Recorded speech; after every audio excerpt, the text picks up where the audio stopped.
d'une chose. Nous avions à son temps proposé aux amis artistes un plan d'urgence pour redorer l'image de l'IMICO. Mais ce plan d'urgence-là dépendait d'un fait, c'est qu'il faut que les comités entiers soient élus et soient installés. C'est l'étape dans laquelle nous sommes. Une fois que les élections des autres membres du bureau de l'IMICO seront organisées, c'est là que nous allons maintenant commencer à mettre en œuvre ces plans d'urgence. J'appelle ça un plan d'urgence pour une période de 100 jours, naturellement.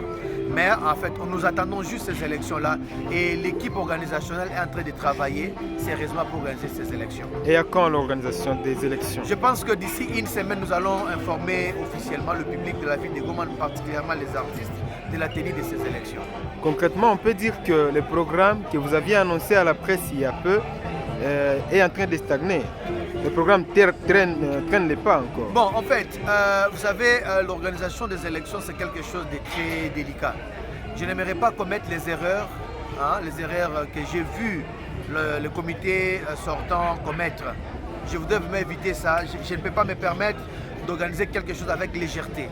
Voilà, donc je prends le temps nécessaire pour organiser quelque chose de bon, quelque chose qui ne sera pas contesté ni par ceux qui vont être comme candidats, mais même nous-mêmes les organisateurs. Qu'on ne puisse pas se retrouver en train de contester nos propres élections. Président, au début, vous étiez un peu trop parleur, vous parliez beaucoup, tant de projets qui vous annonciez même avoir donné un studio pour les artistes, vous aviez même annoncé donner votre podium gratuitement. À combien d'artistes vous l'aviez déjà fait? Non, en fait, il faut comprendre qui est Jamal. Jamal étant que président de l'IMICO, il y a aussi Jamal, président, directeur général de DMS, qui est une grande maison de production. Alors il faut diviser, il faut séparer les choses, allez-je dire. Ce que nous avons prévu, c'est mettre à la disposition de l'IMICO, section du Nord Kivu, une capacité logistique pour produire localement les artistes et leur permettre aussi de livrer des concerts. Ça, c'est une chose. Ça sont des équipements qui sont là juste au dépôt. Nous attendons juste que le bureau soit constitué, que tous les comités soient mis en place et naturellement, on va le faire. Les équipements du studio sont là. Les studios audio, les studios vidéo, ces équipements sont là.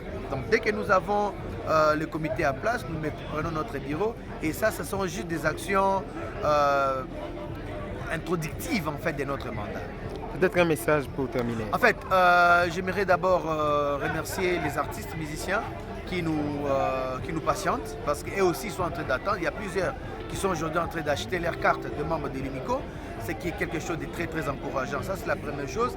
Mais la deuxième chose, c'est aussi m'adresser particulièrement à la population de la ville de Goma, à la population de l'Est. Notre mandat, en fait, notre vision à la tête de l'IMICO, c'est de faire de l'Est de la RDC un pôle concurrentiel du point de vue artistique vis-à-vis de Kinshasa.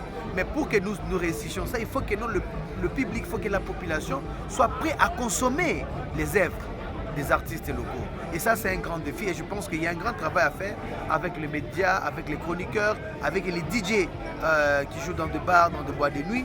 Et tout ça dans une unité, on pourra réussir à relever ces défis. Jamal Ousseini, merci beaucoup. C'est moi qui vous remercie, messieurs.